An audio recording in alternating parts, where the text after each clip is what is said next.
I used to have like an elf Christmas jumper that you press buttons and sounds went off and music played and it was really cool. But Mel put it in the wash and now it doesn't work anymore. So instead, just have this one that makes reindeer noises. Ho ho ho!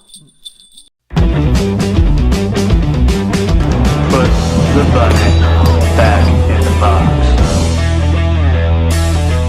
Starring the voice talents of, amongst others, Benedict Cumberbatch, Rashida Jones, Kenan Thompson, Cameron Seeley and Angela Lansbury, directed by Scott Mosier and Yarrow Cheney, off of a screenplay by Michael Lasser and Tommy Swerdlow. This is my review for The Grinch. Normally this is the part of the review where I'd explain what the plot of the movie is, but it's The Grinch. Everyone knows what The Grinch is, so I don't really need to on this one. But I will just say briefly my experiences with the character of The Grinch, which is that I don't really have any kind of connection to the character at all. I know the story, obviously, but as a kid I never really got into that particular Dr. Seuss book, although I did love Dr. Seuss. So it's one that just kind of passed me by as a kid. I haven't seen the Jim Carrey movie, so yeah, it doesn't have any kind of connection to me. So maybe that'll affect my enjoyment of it. Maybe if I did, I'd swing one way or the other on this one, but I don't. I'm very neutral to the character, and to be honest, I'm very neutral to this movie as well. Do you know what, actually? It's only November, so even though this is a Christmas movie and I've already seen it, it's too early, so I shouldn't be wearing a Christmas hat and a jumper, so by the magic of editing, I'm going to get changed.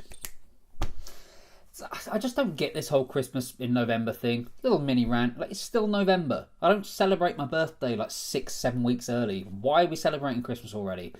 Why aren't these films out in December? I mean, winds me up. I feel like I'm sounding like the Grinch myself, but I love Christmas just at Christmas, not in November. But this movie is the latest from Illumination, which is a studio that I really liked when they began. I don't know what their overall filmography is, but the main releases, I loved Despicable Me, the first one. I can still rewatch that movie. The second one I liked. It's not quite as rewatchable. I hated Minions, the movie. I hated Despicable Me 3. And Secret Life of Pets, I was so excited for it. It was such a disappointment. It didn't live up to what that trailer said it was going to be.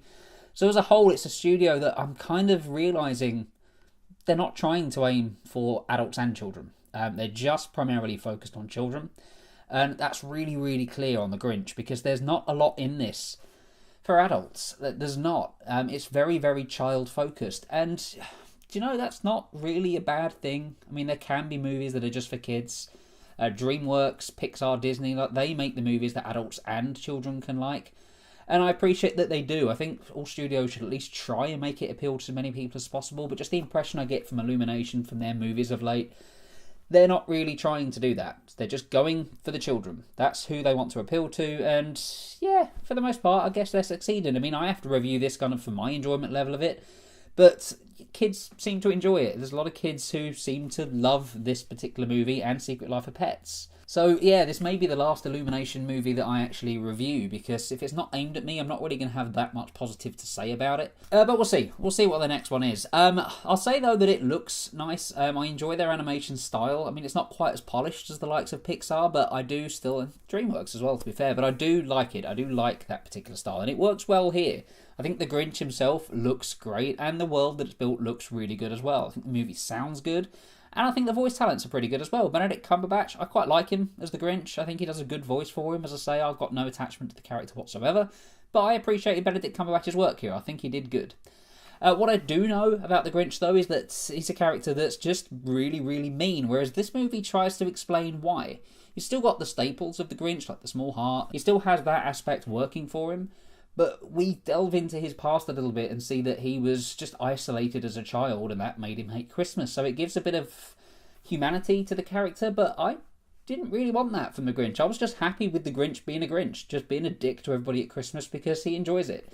That's kind of what I wanted from this one. So it's kind of admirable in a way that they tried to do a little more than that, but at the same time, I don't think it did the movie any favours. It has some funny moments, like there are a few moments here that made me smile. Nothing really genuinely made me laugh. The bits from the trailers, I think, are really the funniest bit, like the supermarket, the shop sequence, where he's walking around and just being horrible to people in there. Like, that's great fun, and it's great fun in the film as well, but we saw it in the trailer.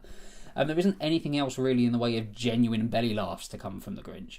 But as I say, if they're aiming at children, children probably would belly laugh at this, but adults not going to find a huge amount to get from this one. It did make you smile on occasion though. There were a few moments that did make me smile throughout, and I'll give it credit for that. Like, I enjoyed aspects of the film, But on the whole, I just wanted more. I mean, my favourite character in this one should have been the Grinch. As it turned out, it was the Grinch's dog. The Grinch's dog I loved. I thought it was a great character who really didn't do a huge amount of stuff here, but just the little looks that he give the Grinch and things I appreciated. So yeah, I liked that. But on the whole, it just feels like a little bit of a missed opportunity. Like if there was a stronger script, if there was a stronger story in place, this could have been something pretty special. And as it stands, it's just kind of fairly average. And yeah, it's difficult as an adult to, well, at least physically as an adult, mentally, I'm still a little bit childlike, just not quite that young. But it's difficult to recommend going to see this unless you have kids. Kids will love it. Adults will probably get a little bit restless, even though this is a short movie. So it's not a total write-off. It's not a movie that I hated by any means, but just one that I'm in no rush to see again. There's better ways to spend your time, to be honest. I mean, I'm still trying to finish Red Dead Redemption 2. I could have just spent the hour and a half playing that instead. And that's kind of how I feel about this one. I watched it. It was fine. It was alright. I'm going to give The Grinch a 5 out of 10. What's your favourite Christmas movie of all time? Let's talk about that. I'm probably going to do some sort of Christmas-themed video. I'll actually wear the Christmas stuff for the whole video. I don't know what I'm going to do. I'm kind of torn between my favourite Christmas movies my favourite Christmas TV episodes. I don't really know which one to do of the two. So yeah, if you've got a preference, let me know and I'll happily talk about that. But let me know yours. Let me know what you think. Favourite TV episode, favourite Christmas movie. Apparently it's Christmas already, so we might as well fucking talk about it. Look out for more reviews coming soon. The new Fantastic Beasts reviews should be up this weekend. Episode by episode for Buffy Season 7 Part 1 will be coming tomorrow. That's been filmed. I'm just going to edit it soon. It's a long process to edit it, but it will be up tomorrow. You can follow me on Twitter if you want to talk to me on there, at Joe Julians. That's also my name on Stardust. Thank you very much for watching this video, and I will see you on the next one.